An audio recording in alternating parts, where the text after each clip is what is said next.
I was spied on by the police. by the police. Because you were a pain in the backside, because of your family campaign. Yeah, right? they did not like thinking of how much influence that I was carrying.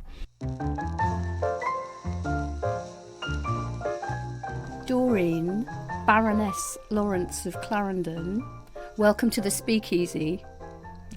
We call it a speakeasy not because there's necessarily gin everywhere, but because it's a reminder of difficult times between the wars, when it wasn't always easy to say what you thought and what you feared. And so we wanted to create a sort of atmosphere where it might be possible to talk about difficult things, but sometimes light-hearted things too. So anyway, welcome. Thank you so much for doing this, Doreen. I should explain that in being a Baroness of Clarendon, you kind of made history just by your place name, didn't you?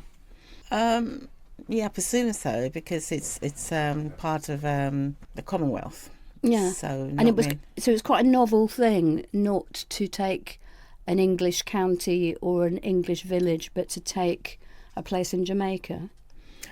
It was important for me to do that because I think where my family's from, and also at the time where Stephen's buried, so it was something that it meant to me quite a bit to make sure that link is there within politics and within Parliament, because I don't think anybody thought about a Commonwealth country. You know, it's out there somewhere, and not much thought is given to it. And given even current debates about migration, I think that's probably quite important to a lot of people.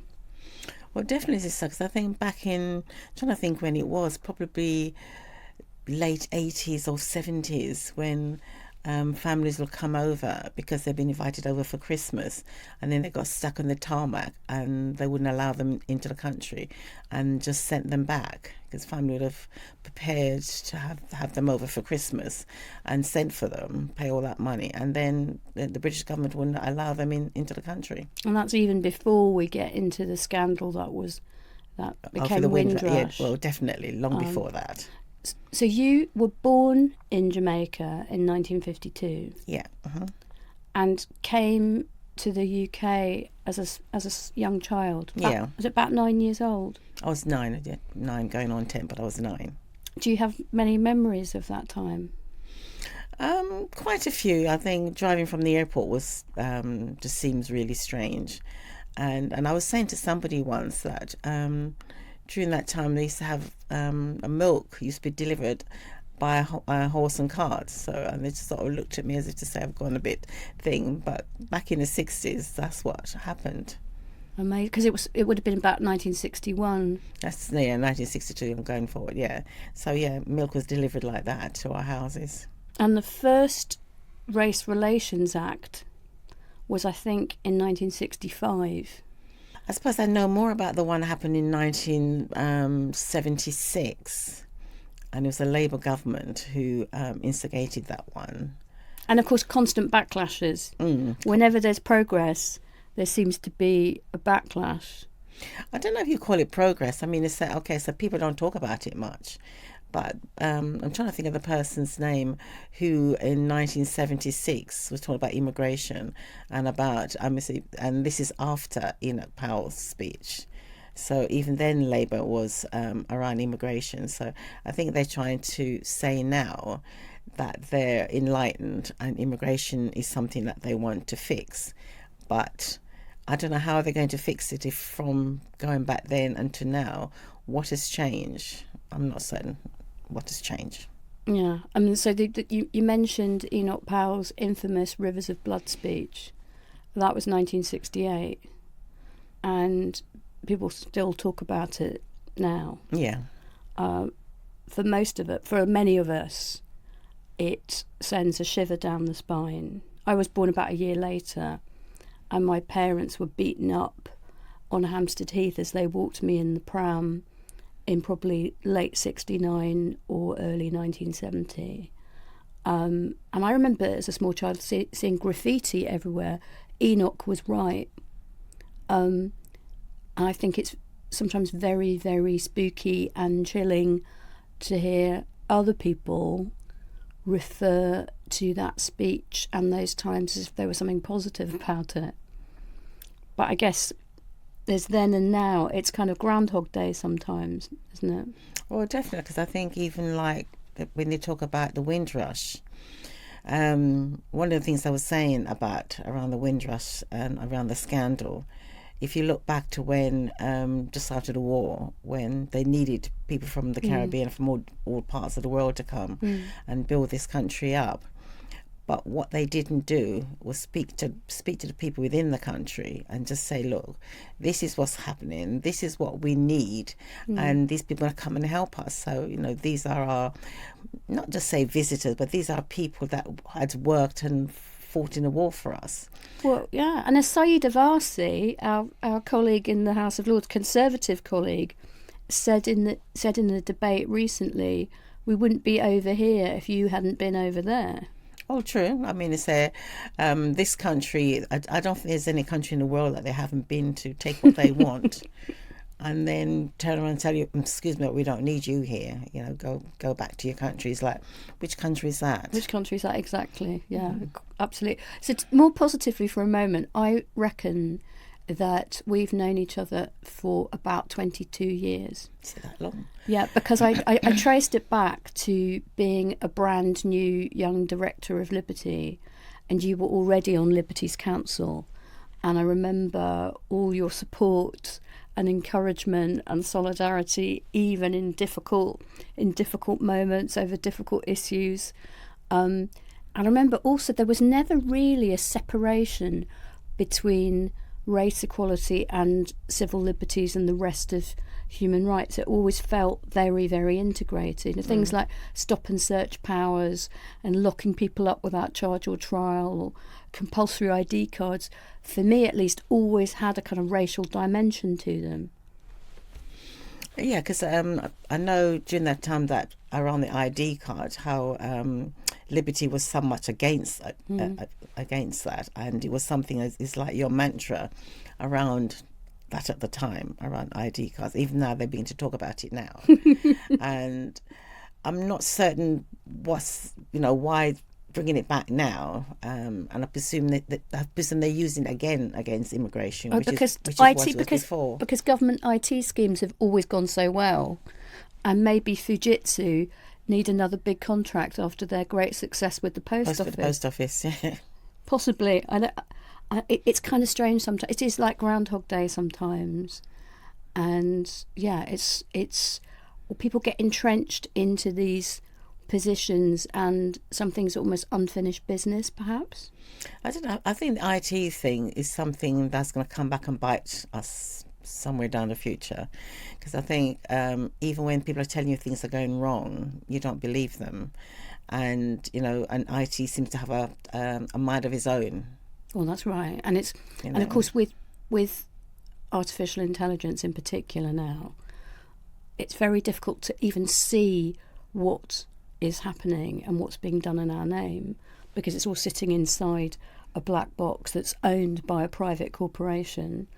Our data is being fed into the box. Did you ever see that Netflix documentary Coded Bias?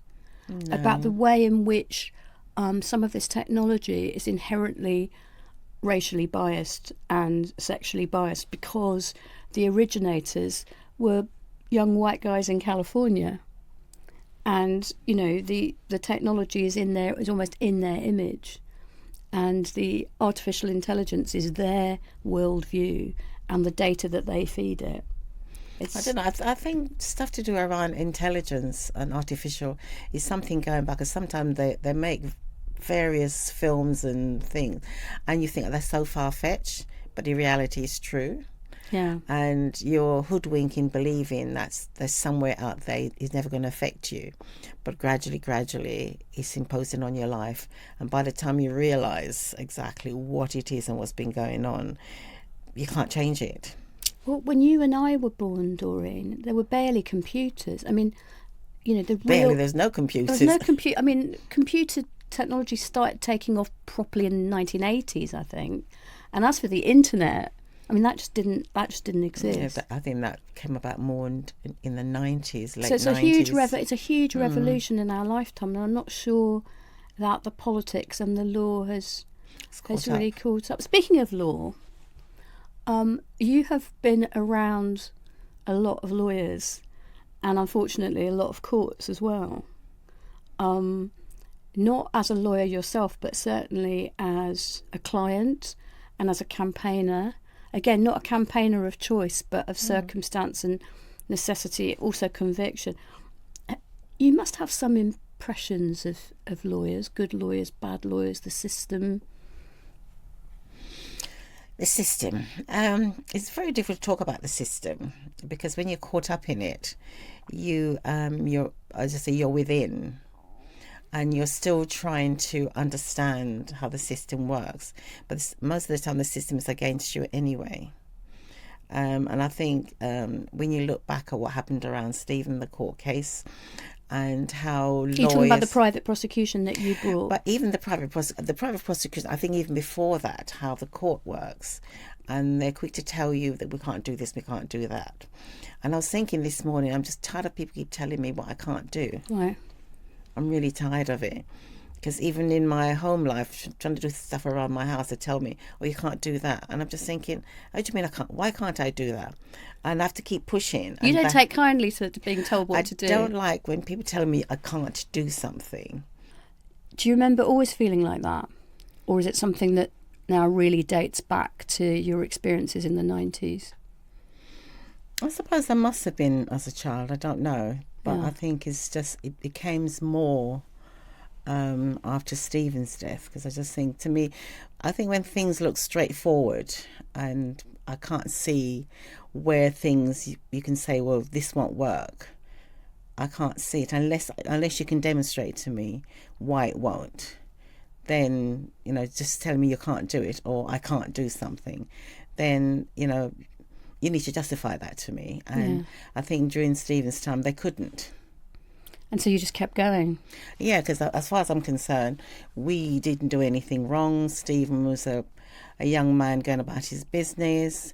He was happy and educated, and he had life. And he demonstrated that in so many ways, what his intentions and where he was looking to go. So when this awful thing happened, and I think when I said something to them, and it goes, oh, they're just thugs. As if to say that Stephen's death wasn't a big deal. Wasn't a big deal. And wasn't a premeditated murder, but just a bunch of thugs. No, they were just thugs. Yeah. And that is how they were classified. And for me, I'm just thinking, how can somebody go out of an evening with evil in your mind and you actually do something? Yeah. And other people just see it as just an everyday thing. And it shouldn't be an everyday thing. Because that's not how life should be. But I think in their world, that is what it is. It's about a different worldview.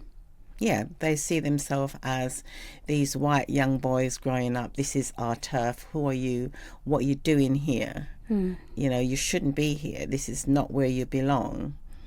And to have that sort of attitude that you have all the time, everywhere you go, and that was imprinted in their brains. So it stems back from the time they were growing up, and what the family life was like, and that, whereas my family life was never like that. You accept people for who they are until they do something. You don't automatically think in the worst of people, which is what happened around Stephen. And he was 5 years younger than me, so I'm going to be 56 in a couple of weeks. We're very much the same generation, and it's still very, very chilling to think about what happened. But so many people go into the law or go into campaigning as a sort of career choice, whereas you probably feel you had no choice, right? No, I didn't just sit down and think, okay, I am going to do this and I am going to do that. It's just something that you're thrown into. And I presume, am I stubborn? I don't know if the word is stubborn or what it is about me. And this right and wrong that I have.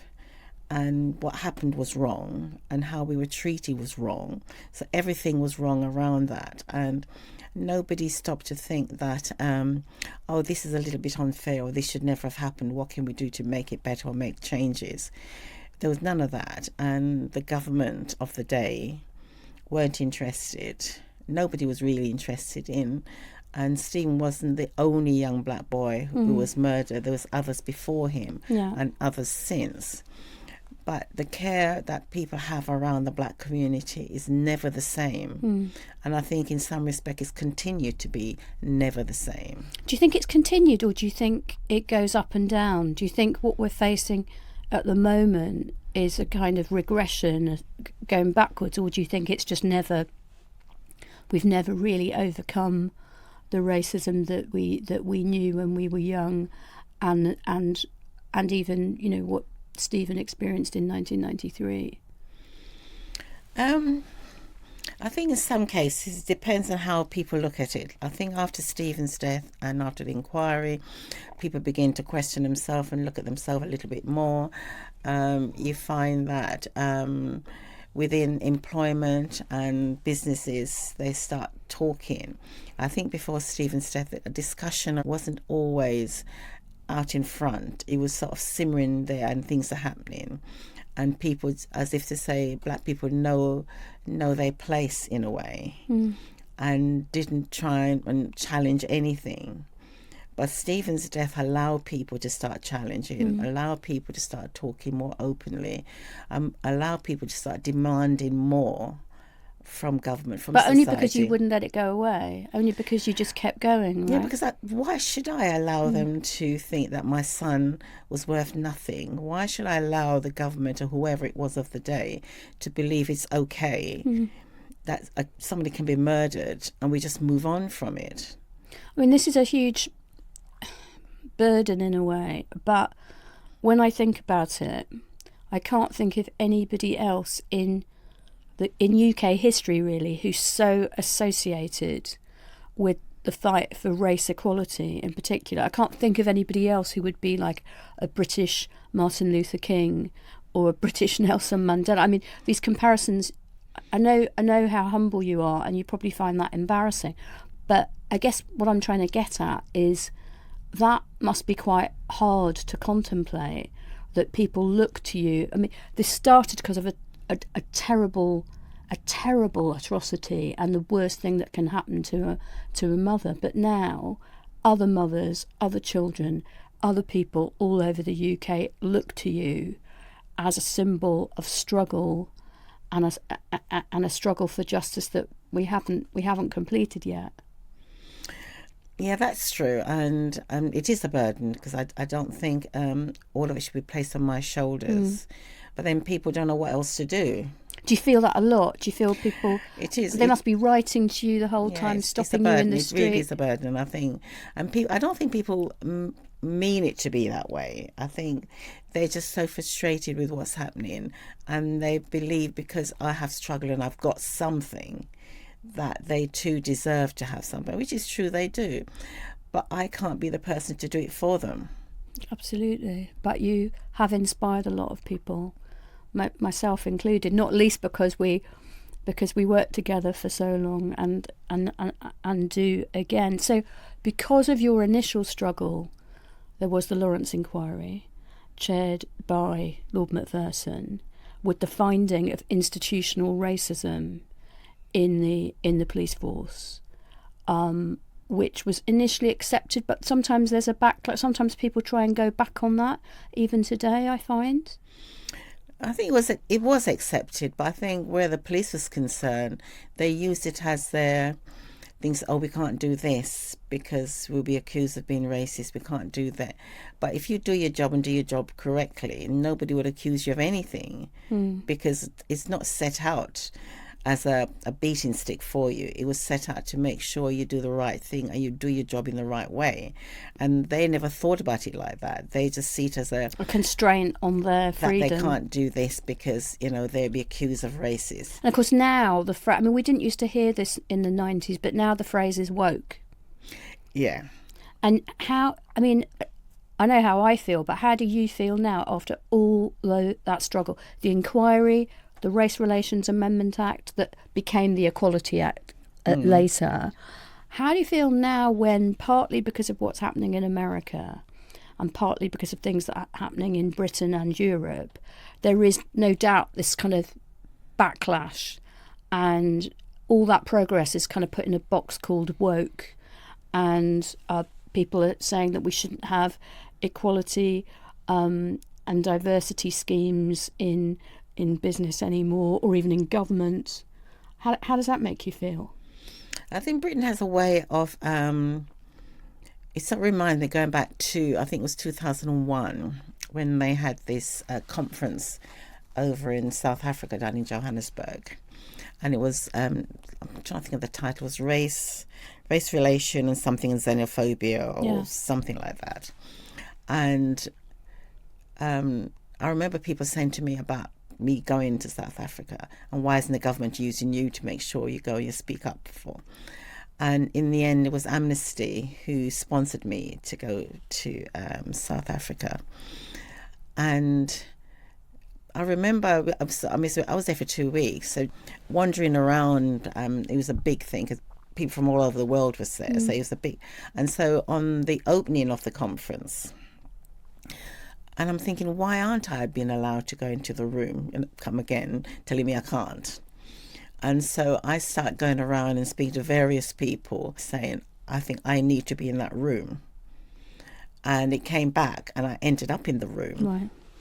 And so you've had all heads of governments who were there speaking out about and race. You. And me just sitting there listening. And I think there's so many countries were speaking out so much about race and what it is that needs to be done. And what was so disappointed is that the fact that since we've had the public inquiry and this is what our government has done, these are the changes we're looking to do, it was just, and the Americans didn't want to be there, but they had a little fringe there. I was sitting there thinking, talking about stuff like Mandela came to Trafalgar Square and we had this music and we had that, and you just sit there so frustrating. So you don't like it when people are obviously mincing their words and being diplomatic, and you prefer people to just get down to the brass tacks. I think they just need to be straight, because I think what happened around the inquiry was so important, so big for this country, and they should have their banners flying to say this is what we've done and this is how we're going to deal with stuff, rather than hiding behind what the Americans are not doing or what the French is not doing. You put your own house in order. Lead by example. They had a big opportunity to do that, and I feel that's what has held us back still, and not promoting. Yeah, so even when we pass these things like the Equality Act or the Human Rights Act, we then sort of shut up about it, and we don't spread the word. We don't promote ourselves. We don't talk about it. We don't say, okay, so not everybody wants to pat themselves on the back to say we've done this, but an opportunity like that should have been taken. Well, there was, in a different way, an opportunity in 2012 when there was the Olympics in London, and you and I were chosen by the organisers of the opening ceremony, and they were kind of arts people, really, weren't they? They were film people and directors and whatever, to carry corners of the Olympic flag. Do you remember that night? It was kind of surreal, wasn't it? I think when I was first contacted about it, I'm usually one of the persons said, "Oh, do you mind if I just give it some thought about it?" And even the whole thing going, because I sort of carried the torch as well, so I did both things. Yeah. And it still didn't dawn on me the impact, the massive thing what we were doing.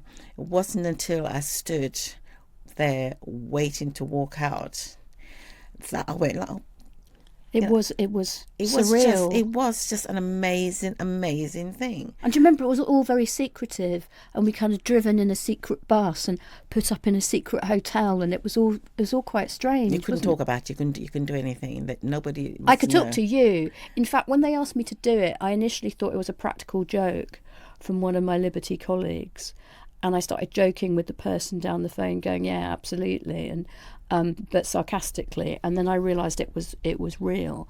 I initially wasn't sure about doing it because I because there was some controversy about, as there always is with the Olympics, a bit like UEFA, you know, there were allegations that they were not being fair to local businesses. You know, they wouldn't let the local fish and chip shops in East London sell an Olympic cod and chips, and they were just being a bit aggressive. And I remember calling you up and saying, Doreen, I'm not sure about saying yes to this, because maybe it's a way to silence me, and so that I can't criticise any abuses to do with protests or whatever. I remember you just saying, nobody silences me, Shami, and they shouldn't silence you either. And I thought, okay. I think because I did a lot of once I was asked, I did a lot of research about it. I looked at, so when you called me, I just think, well, yeah, you should be able to do it, because this is a positive thing. Yeah. And I think as when they called my name out, because my name was the first name to be called out. Yes, it was. And the crowd went mad. They did. And this was like midnight or something, wasn't it? And it was really late. And I just think, how many people heard all the other names behind me? I don't think they did. And of course televised all over the world. And you must have had messages from people all over the world as well. It was just an amazing, and I don't think I've experienced such a high as that. And I think most things I think I still got pictures of you and me in that stadium and whatever. Yeah, I think, and about a year later, you were appointed to the House of Lords by Ed Miliband, who was then leader of the Labour Party. How did that? We've been talking about the system, being told what you can't do, being put in a box, institutional racism. How did it feel to suddenly go to what some people would think of as the heart of the establishment, the House of Lords? I don't know. I think like many things, as I say, when anybody asks me about something, and I usually ring Imran about this. Imran Khan. Yeah. So he was your family solicitor. He was our solicitor. I met him in '93, and he's always been there. So when I was told about the OBE, and I think because then I was saying so much and always criticising. So that was earlier in 2003, wasn't it? 2003, and I said to him, "Are they trying to silence me by giving me this?" And he's going, "No, you know, give you more platform." So you asked him what I later asked you, like nearly a decade later, about the Olympics. So he said, "No, you know, it gives you more platform. You're able to say what you like, blah blah blah." And then the same thing happened when about being in the House of Lords. I'm thinking, no. What else are they after? Why are they going to put me there? Am I supposed to just sit back and keep quiet? It's like, no. It gives you more platform. You know, you're there. You'll be in the heart of everything. You can speak out. And I have to always think carefully about things. I don't like to be a yes person for everything. I need to make sure what I'm agreeing to is the right thing. And that people understand that you're not a yes person. I'm definitely not a yes person. Definitely not a yes person.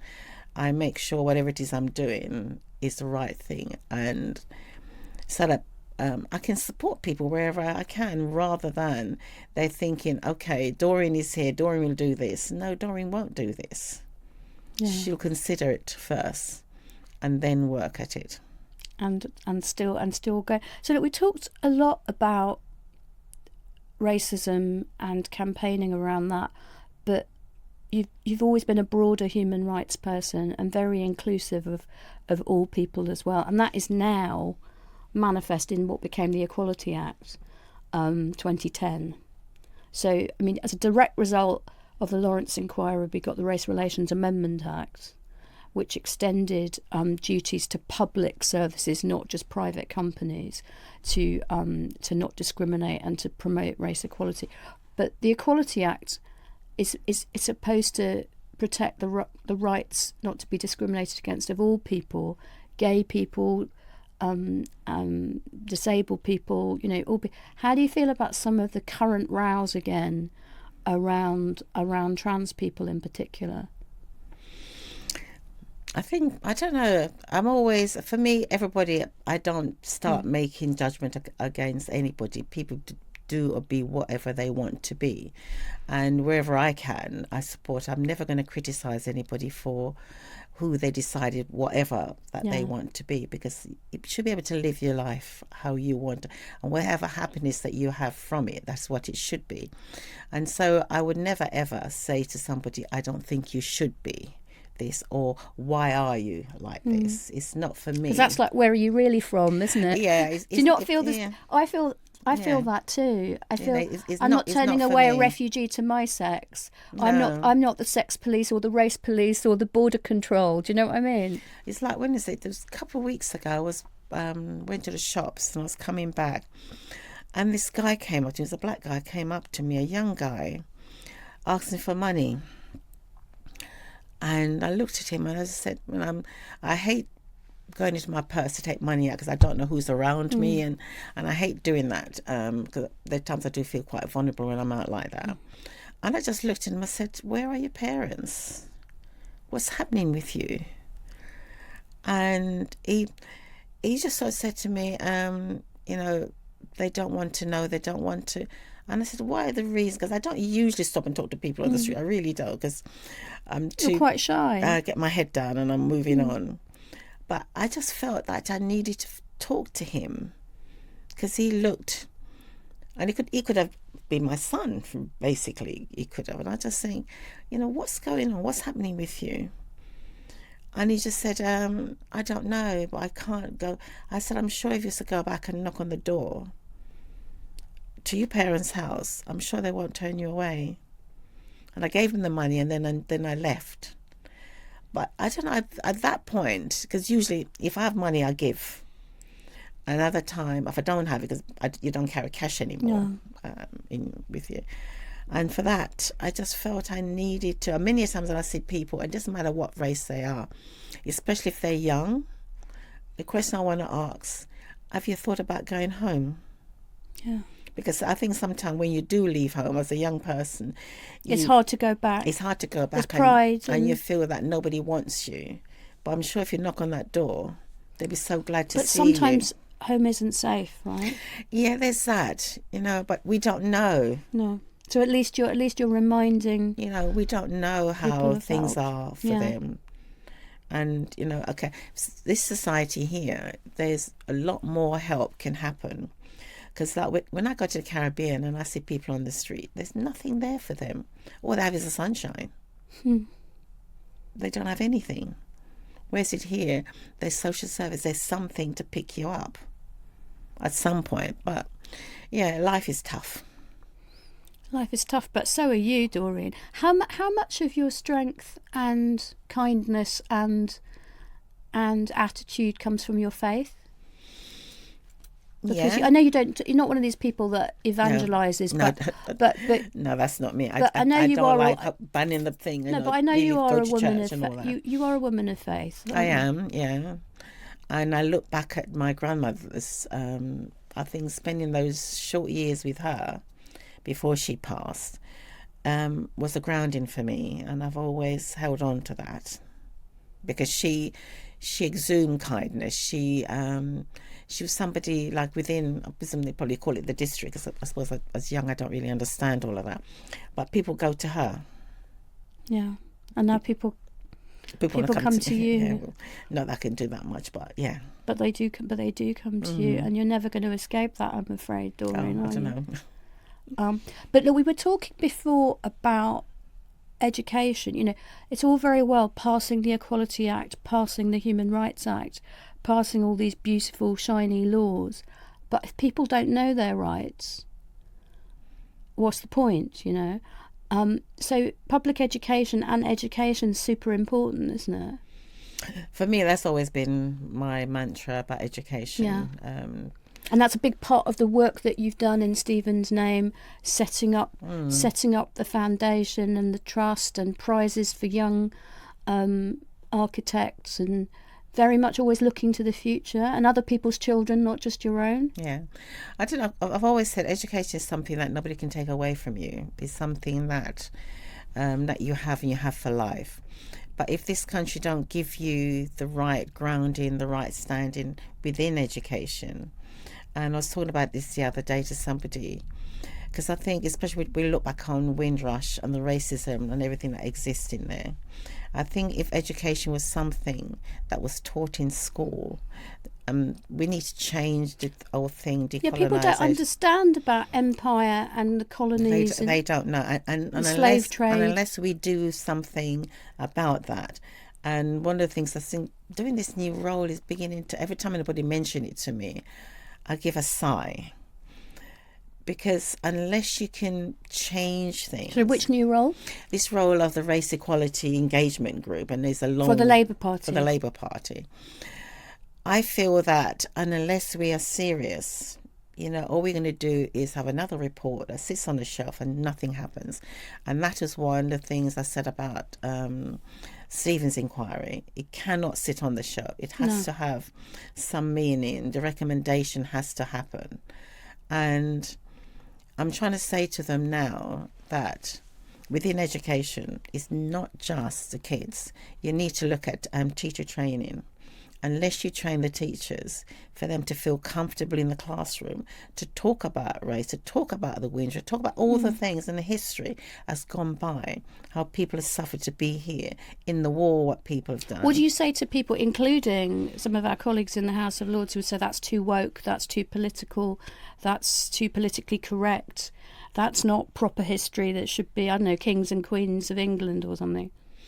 Well, all of these things would not exist if they didn't have all of that, if they didn't have the empire that they went, and in my opinion, stole what they wanted.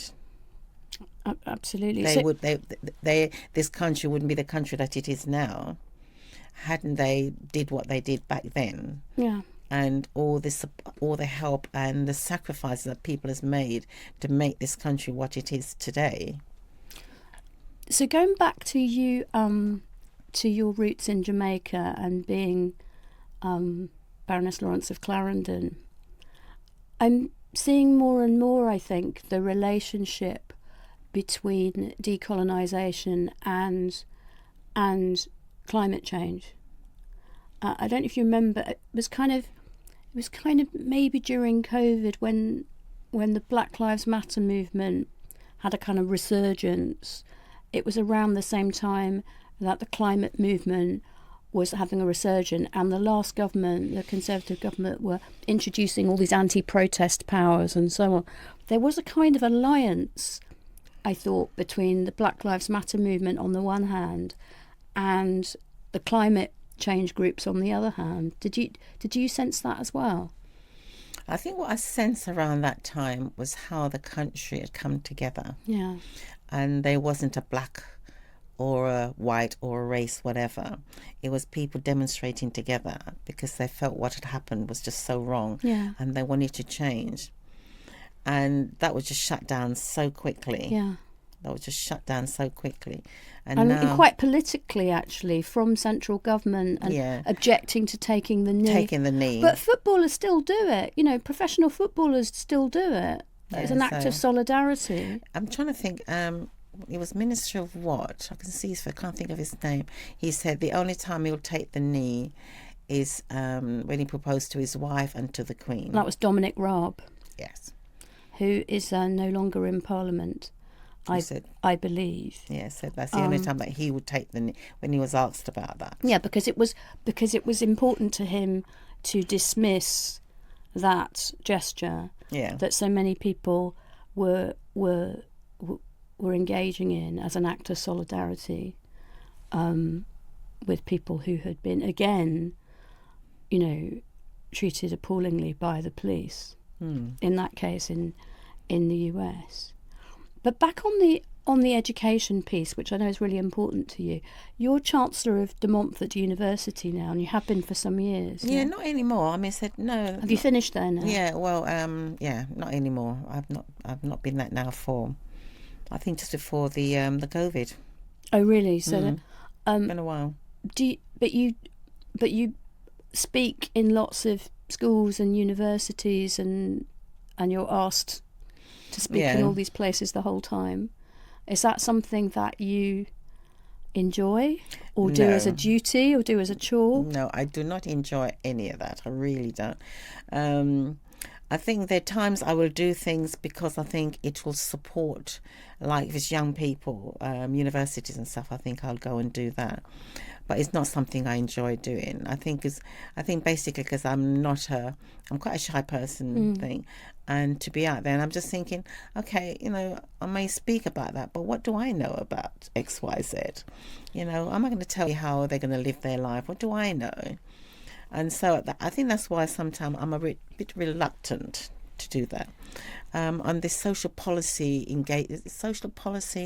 thing that I've been doing, which is which brings in universities, I think. So I've been doing that now for a couple of years now, and traveling. I think, especially if I was to go somewhere, I don't like staying overnight. I want to go and come back. I don't want to stay, and every time I'm getting go to this thing, because I'm the president of this group. Okay.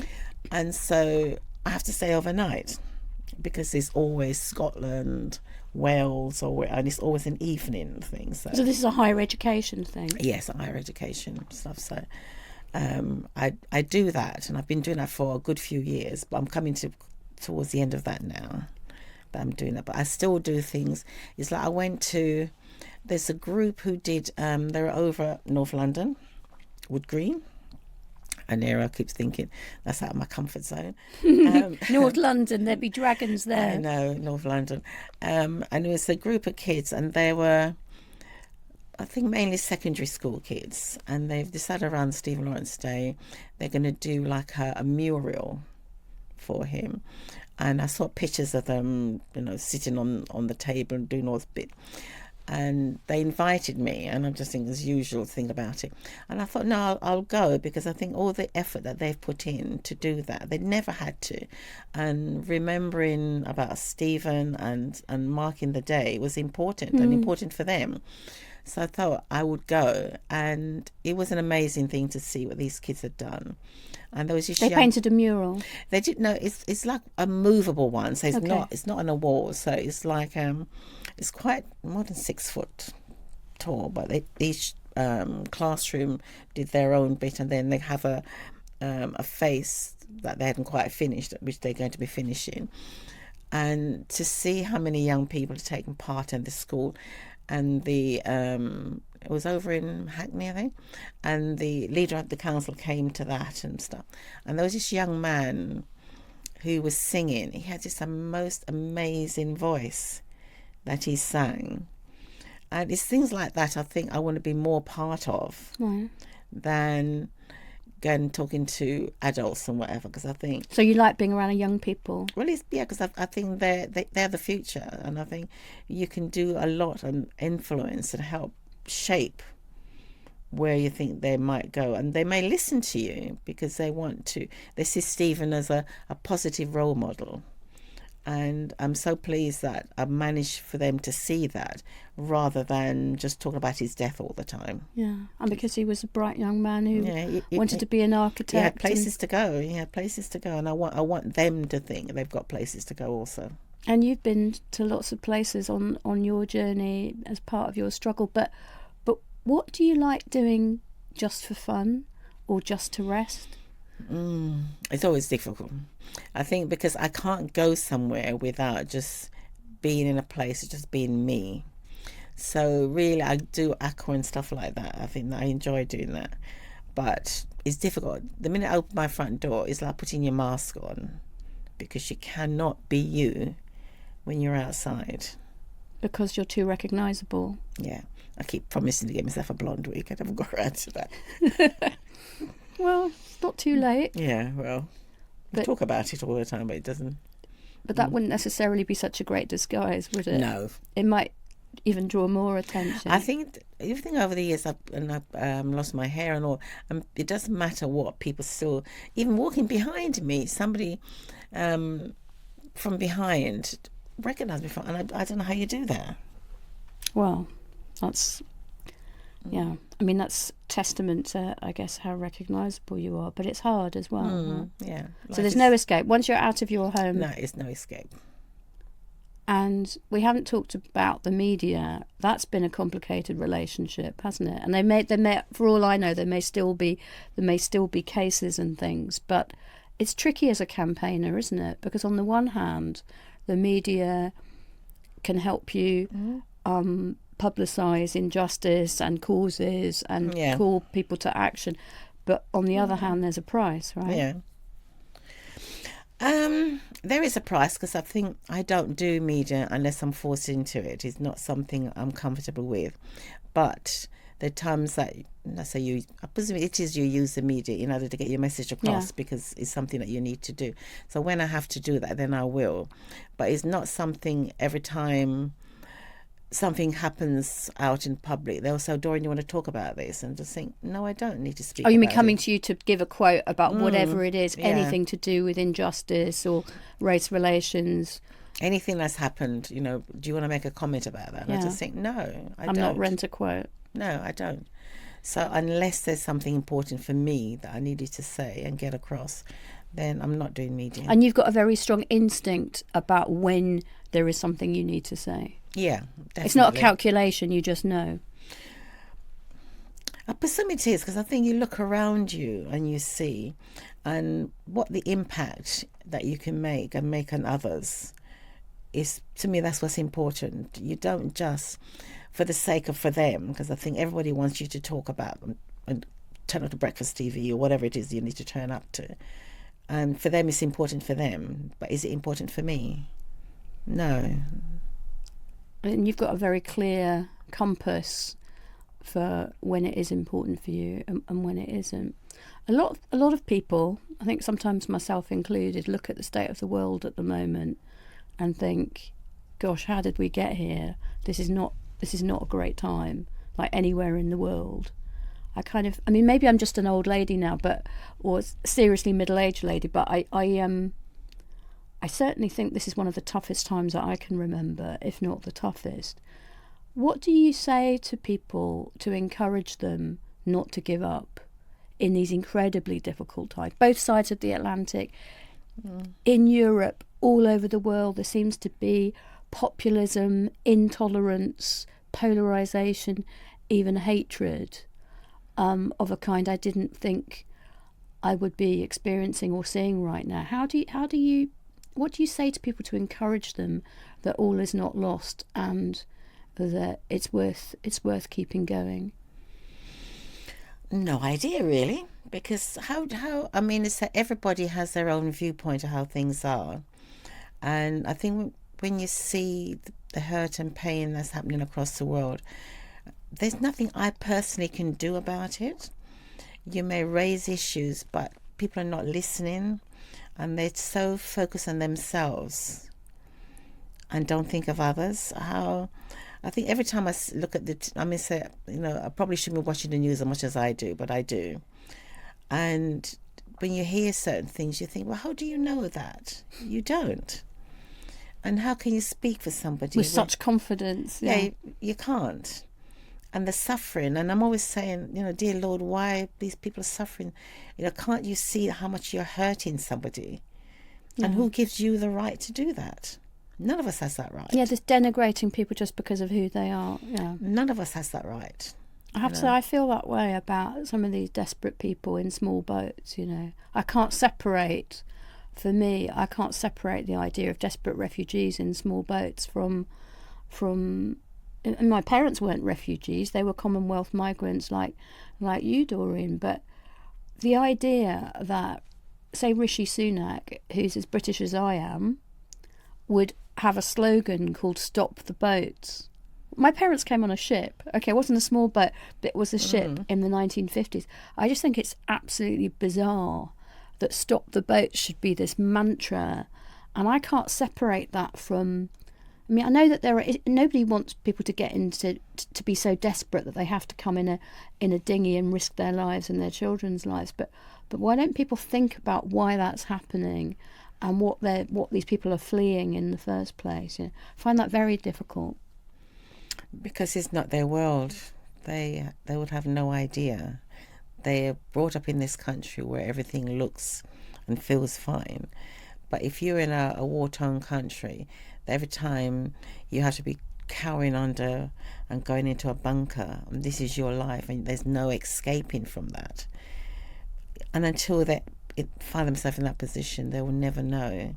And so it's easy to sit back and say, well, we need to stop the boats. Yes, you probably do need to do that, but you need to fix the country where they're coming from.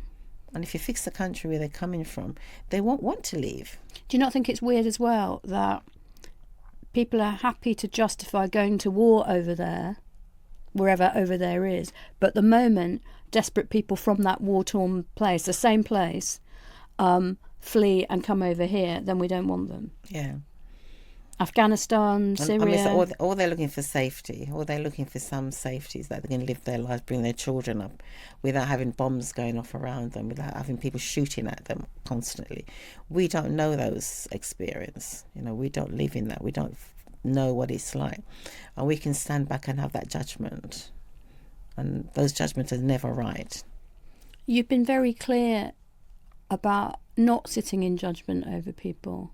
That you don't very easily sit in judgment over people, but there must be some people that you judge when you think they're behaving very badly or abusing their power. It's not so much judging, I question. Yeah, that's the question.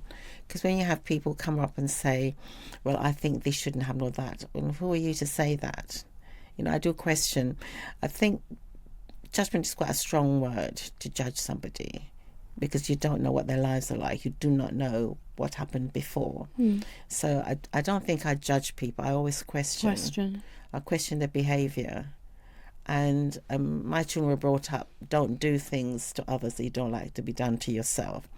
And if you have that in mind constantly, I wouldn't want anybody to be shooting at me. Why would I be shooting at somebody else? I always think that the most important human right of all, even more than free speech, fair trials, no slavery, no torture, is equal treatment. Because if we practiced equal treatment, there would be no torture and slavery and censorship. No. Yeah, because you wouldn't want it. I mean, you wouldn't want that happening to you, and therefore you wouldn't inflict it on somebody else. And then you wouldn't be doing it to somebody else. It's the key to the human rights kingdom. If you bear that in mind constantly, yes, things will happen. That's bad, but are you going to turn around and do the same thing to somebody else? You know what it was like. Do you want to do that to somebody? And you can change. You can be different. And I know people talk about turning the other cheek. You're not saying you're turning the other cheek, but you just don't want to be. I think if I watch something, I can feel the pain already, and it's not happening to me. So you're a very empathetic person. I can feel that pain. You can sense other people's pain. I can feel that. Yeah, I can definitely like feel that young pain. man on the street. Yeah. Again, it's like in Marvel Comics or something, isn't it? So-called superpowers are also a vulnerability. They're also a burden. Do you find that when you watch the TV news and you look at war-torn places and you look at cruelty and oppression, it upsets you? Do you lose sleep over it? It does upset me. Do I lose sleep? I don't sleep very well anyway. Say something. I don't know. All those things really upsets me, and I just feel there's nothing I can do. What are we doing as people? Why are we allowing it to happen? Because we can put a stop to it. Sending arms and what's happening in Gaza, that should never be happening. No. What happened to start it off was wrong, and you would never An support atrocity, that. yeah. You would never support that. But at the same time, what you turn around and doing now is doubly wrong. And we shouldn't be sending arms. We should not be sending arms. People don't need arms. And if there's no arms, there'd be no wars. So look, you were talking about this another responsibility, which is this role of advising the Labour Party on race matters. It's quite new, so there isn't a lot to talk about yet. But do you have plans and do you have ambitions for what you might achieve with that? I think I know what I'd like to see. I'm working with people on the panel. And my things, before we even started, that I need to have a sense of them, where they see things, where they're coming from. I don't want to sit on judgment about anybody. You're quite a team player. Yeah, we need to talk about, we need to work out what it is that we need to do and how we're going to do it and what our expectations are. And at the end of the day, what do we want to see come out of it? What's going to be, how can we influence policy to make changes? And if we can't do that, then there's no point in doing it. So thinking back to the Lawrence inquiry, famously, the judge had a panel of advisors. How significant do you think that model of a public inquiry was?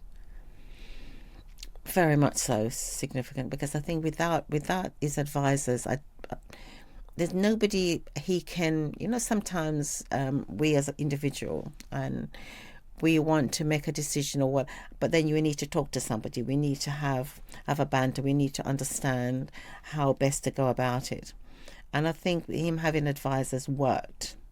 We have this new thing now with undercover policing. The judge. This is the spy cops inquiry that seems to go on. It's going on for decades. Well, it's been 10 years since it started. Already. And in that time, we've already had more legislation to give the police even more powers. We've had this Covert Human Intelligence Services Act that gives them extra powers to even commit crimes undercover now. And we passed that legislation even though this inquiry is ongoing, yeah? I mean, the judge has nobody, and has nobody on a panel or anything. There's no panel. It's just him, and so. So you think these panels of lay advisors and specialist advisors from civil society are really important? It's a good thing to have them. Otherwise, it's just one. It's just one person. Too much pressure. And the pressure, but then you have not a broad enough experience. Well, he doesn't have broad enough experience, and he's influenced by the police. Right, that's your concern. He's influenced by them. They are making, saying, "Oh, we don't want to do this. We don't want to do that.